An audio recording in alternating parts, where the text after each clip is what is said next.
The NFL just dropped their 2025 Pro Bowl voting results.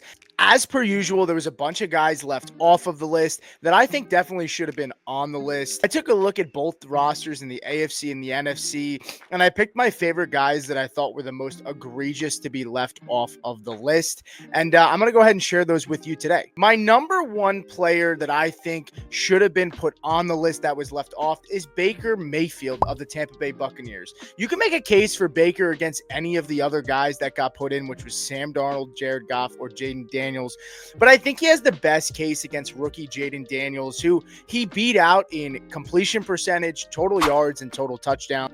Baker Mayfield did have 39 passing touchdowns to Jaden Daniels' 31. He had more passing yards, 4,589 to Jaden Daniels' 4,394.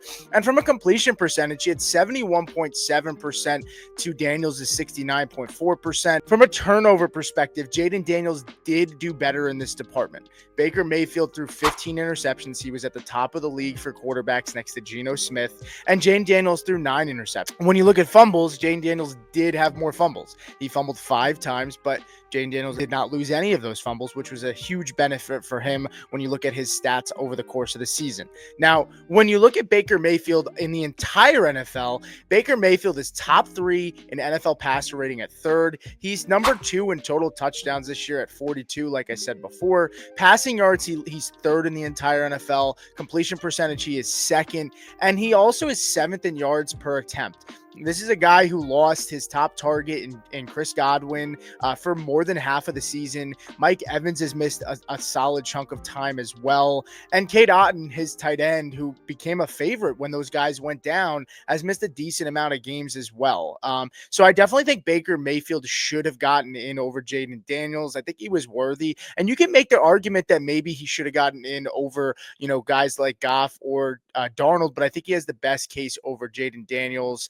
Moving over to number 2, it's going to be Brian Thomas Jr. I definitely think Brian Thomas Jr. should have got in over Jerry Jeudy or Zay Flowers. Brian Thomas Jr., the rookie, had 1,179 receiving yards. He had a total of 10 touchdowns this year. I think the most impressive thing for me with Brian Thomas Jr. is he had 36 receptions over 20 receiving yards this season. And Mac Jones has been throwing in the football for a decent chunk of the season. Jerry Jeudy, when you compare Jeudy to Brian Thomas Jr., their stats are very similar. Jeudy has 4 more catches, just 13 less yards. But when you look at total touchdowns, Brian Thomas Jr. has 10 and Jerry Jeudy has 4. He has 6 less touchdowns than Brian Thomas Jr. And so I think Brian Thomas Jr. is definitely more deserving to get in over Jerry Jeudy. Now, you can make the case that Jeudy has been dealing with quarterback issues. I mean, he's had DTR throwing him the football as of recent. Jameis Winston, which was actually a plus, not a minus for him. And then you had Deshaun Watson, who was terrible to start the beginning of the year. But Mac Jones is nothing to get excited about. And Trevor Lawrence was not having a great season. And this is also a rookie when you look at it here. He's 2nd in the AFC for both receiving yards and touchdowns. So I think Brian Thomas should definitely have gotten in over Jeudy or Zay Flowers. I think Zay Flowers got in more for the name recognition and just because he's on one of the top teams in the NFL, especially in the AFC. But I definitely think Brian Thomas Jr. was deserving and worthy to make the list this season. Moving over to my 3rd player, it's going to be James Cook of the Buffalo Bills in the AFC. I definitely think James Cook had a better season than Joe Mixon, who got in over James Cook. Mixon was awesome to start the year.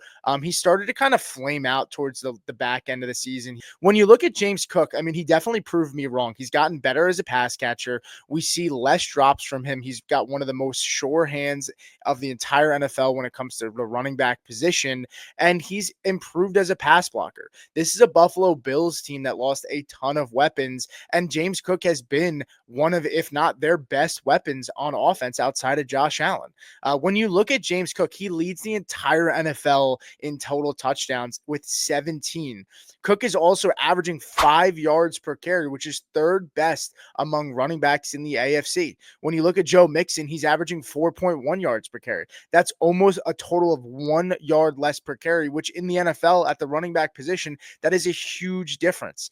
Mixon also has 5 total less touchdowns. Josh Allen runs the football and he scores touchdowns with his legs. James Cook scoring 17 touchdowns and being the leader in the entire NFL for total touchdowns is even more impressive when you factor in that his quarterback vultures a lot of touchdowns at the goal line. So to me, I definitely think that James Cook should have gotten in over Joe Mixon. I don't even think it's very close in my opinion. James Cook had an awesome year, and it is a shame that he did not get voted in, but I believe he's one of, if not the top alternates, in case one of these guys don't go. My final player that I'm going to look at is going to be on the defensive side of the football. It's going to be a guy that maybe people don't know because of name recognition, but Zack Allen of the Denver Broncos is one of the best interior defensive linemen this entire season. And when you look at the guys that he didn't get in over, Cam Hayward, Chris Jones, it's not even very close. I mean, when you look at Zack Allen compared to Chris Jones, Zack Allen had 8.5 sacks, which is tied for third for interior defensive lineman this season. Chris Jones had just 5, so he had 3.5 more sacks than Chris Jones.